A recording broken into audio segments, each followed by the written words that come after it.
ఎందుకు చనిపోయారంటే కోమార్బిడిటీస్ అంటారు. అంటే ఆల్రెడీ వేరే జబ్బులు ఉన్న వాళ్ళకి ఈ RF5 అనేది వైరస్ కానీ సోకినప్పుడు వాళ్ళు చనిపోయే అవకాశం ఉందన్నమాట. అంటే ఎలాంటి జబ్బులు? బీపీ కానీ, హై బీపీ, తర్వాత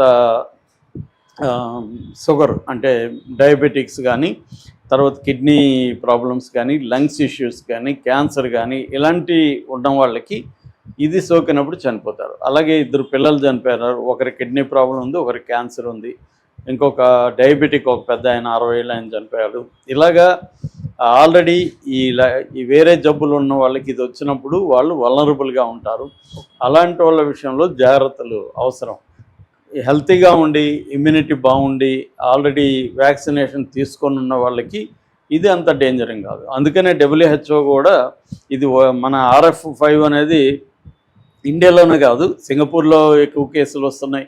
అట్లాగే south east Asian countries, Thailand ఇలాంటి దేశాల్లో కూడా ఈ కేసులు అయితే ఉన్నాయి. అయితే WHO ఒక్కొక్క దాన్ని స్టడీ చేసి ఒక్కొక్క కేటగరైజ్ చేస్తుందన్నమాట. దీన్ని ఏం కేటగరైజ్ చేసిందంటే మానిటర్ చేయాల్సిన జబ్బుగానే కేటగరీ చేసింది. డేంజర్ ఏం కాదు, భయపడాల్సిన అవసరం లేదు. అయితే మానిటర్ చేస్తూ ఉండాలి. అంటే ఇది స్ప్రెడ్ ఎలా అవుతూ ఉంది, తర్వాత దాని సర్వైలెన్స్ అంటారు.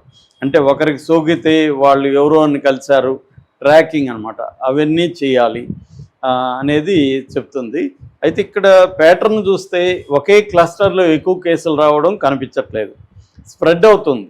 స్పొరేడిక్ అంటారు. అంటే స్పొరేడిక్గా వస్తుంది తప్ప ఒకే క్లస్టర్లో ఎక్కువ కేసులు వస్తే భయపడాలి, అంటే స్ప్రెడ్ ఎక్కువ అవుతుందని. ఇదేమో అనేక జిల్లాల్లో వస్తుంది. కడపలో కూడా అనేక మండలాల్లో వచ్చింది తప్ప ఒక్క మండలంలో కాన్సన్ట్రేటెడ్గా ఎక్కువ కేసులు అయితే లేవు. కాబట్టి ఇప్పటి వరకు అయితే భయపడాల్సిన అవసరం లేదు. కాకపోతే మనకి ఎందుకు భయం ఉంటుందంటే, కరోనా అనగానే బిగినింగ్లో అప్పుడు కరోనా వచ్చినప్పుడు కూడా ఇలాగే చెప్పారు, చైనాలో ఎక్కడో అంట వాళ్ళు గబ్బిలాలు తింటారు, అవి తింటారు, వాళ్ళకి కావాల్సిందే అన్నట్టుగా మన వాళ్ళందరూ సరదాగా మాట్లాడుకున్నారు. మనకు వస్తుందని ఎవరు ఊహించలేదు. అది సడన్గా వచ్చేసి స్ప్రెడ్ అయిపోయేసరికి భయం వేసింది. లాక్డౌన్ యొక్క వాళ్ళ ఎఫెక్ట్తో చాలామంది జీవితాలు రకరకాల రూపాల్లో ఎఫెక్ట్ అయినవి. ముఖ్యంగా సెకండ్ వేవ్లో విపరీతంగా చనిపోయారు. హాస్పిటల్స్ దాన్ని క్యాష్ చేసుకోవడానికి రకరకాల భయాల్ని పెంచి పోషించారు. ఇవన్నీ జరగడం వల్ల మనకు తెలిసిన వాళ్ళు ఎవరో ఒకరు ఎవరిని అడిగినా నాకు తెలిసిన పలానా అతను చనిపోయాడు, పలానా ఆవిడ చనిపోయిందని చెప్తారు. రెండోది మనందరం కూడా ఎఫెక్ట్ అయ్యాం నెలల తరబడి లాక్డౌన్. ముఖ్యంగా వలస కూలీలు ఎలా ఇబ్బందులు పడ్డారో చూసాం. సో అందుకని ఇప్పుడు మళ్ళీ అలాంటిది వస్తుంది. ఆల్రెడీ ఆర్థిక సంక్షోభం ఉంది ఇండియాలో. ఈ వార్ వల్ల ఆయిల్ రేట్లు, గ్యాస్ ఇవన్నీ పెరిగాయి, నిత్యావసర ధర పెరిగాయి, ఆల్రెడీ ఇబ్బందుల్లో ఉన్నాం. ఇప్పుడు కానీ కరోనా కొంత కేసులు పెరిగి లాక్డౌన్ ఏదైనా అన్నారనుకో, ఎందుకంటే మోడీ ఎప్పుడు ఏమి అనౌన్స్ చేస్తాడో అందరికి భయం ఉంది. మన్ కీ బాత్ అంటేనే భయపడే పరిస్థితి ఉంది. ఆయన అప్పుడు సడన్గా అప్పుడు డిమానిటైజేషన్ కానీ, తర్వాత సడన్గా లాక్డౌన్ కానీ, అంటే ప్రిపేర్డ్నెస్ లేకుండా ఇవ్వడం అనేది మోడీ స్టైల్. సో అలాగే ఏమన్నా మళ్ళీ షట్ డౌన్ పెడతారా, ఈ ఎకనామీ బాగాలేదు ఆల్రెడీ, దీనికి లింక్ పెట్టి షట్ డౌన్ పెట్టేస్తే మళ్ళీ ఏంటి పరిస్థితి అన్న ఒక భయాందోళన అయితే జనంలో ఉన్నాయి.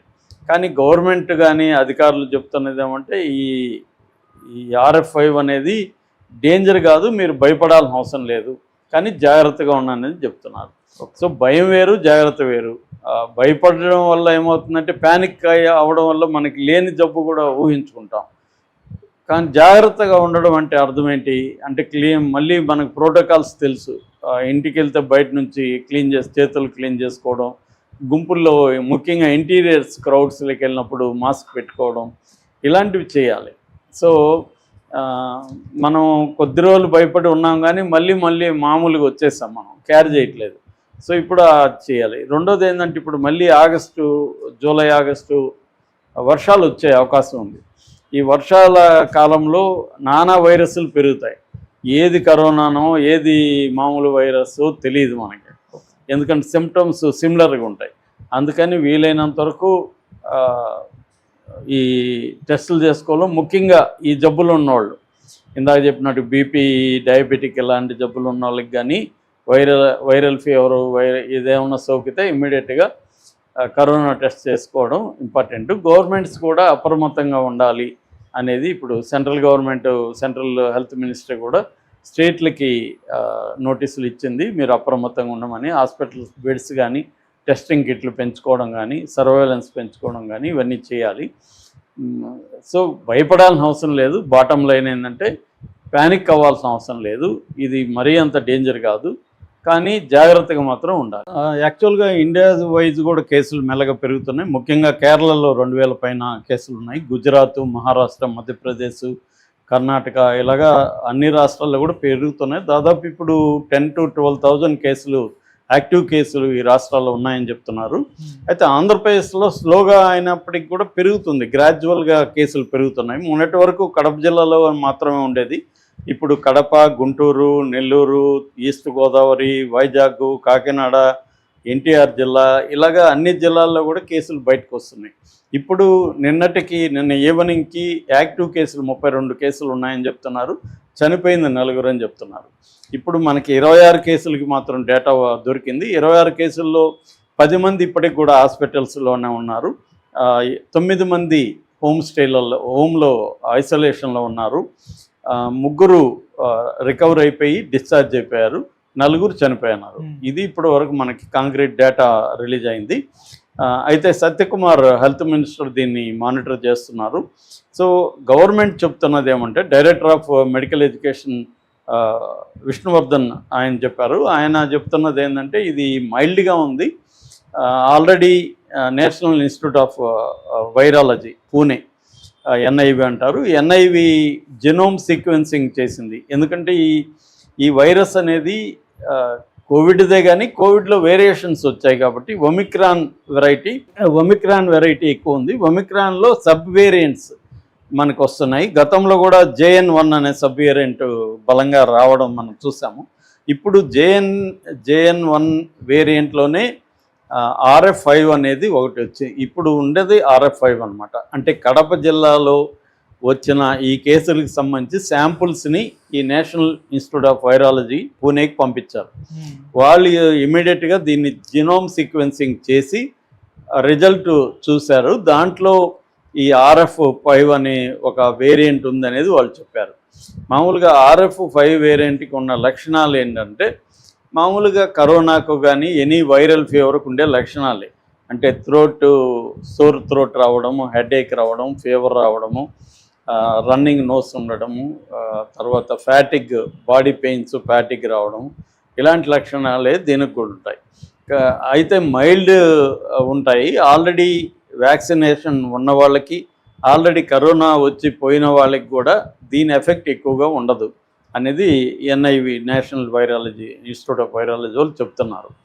అయితే ఎవరికి ఇప్పుడు మరి ఎందుకు చనిపోయినారు 4 అని వస్తుంది కదా మనకి. ఎందుకంటే 30 కేసుల్లో 4 చనిపోవడం అంటే ఎక్కువ మంది చనిపోయినట్టే కదా.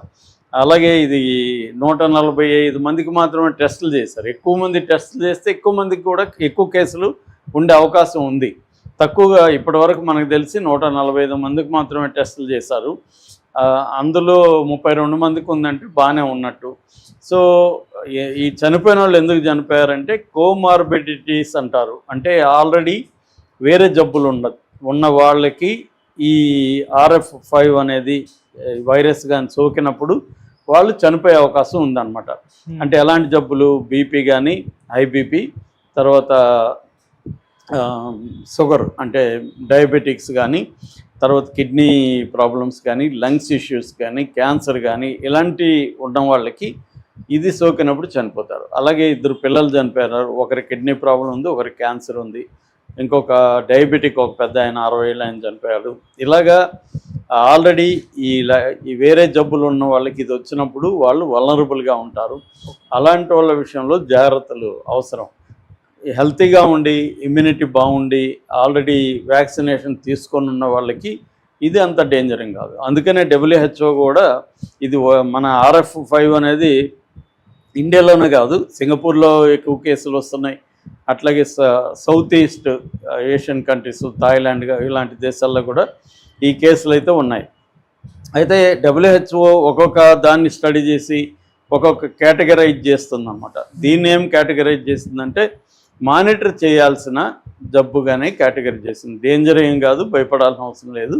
అయితే మానిటర్ చేస్తూ ఉండాలి. అంటే ఇది స్ప్రెడ్ ఎలా అవుతూ ఉంది, తర్వాత ఆ, దాని సర్వైలెన్స్ అంటారు.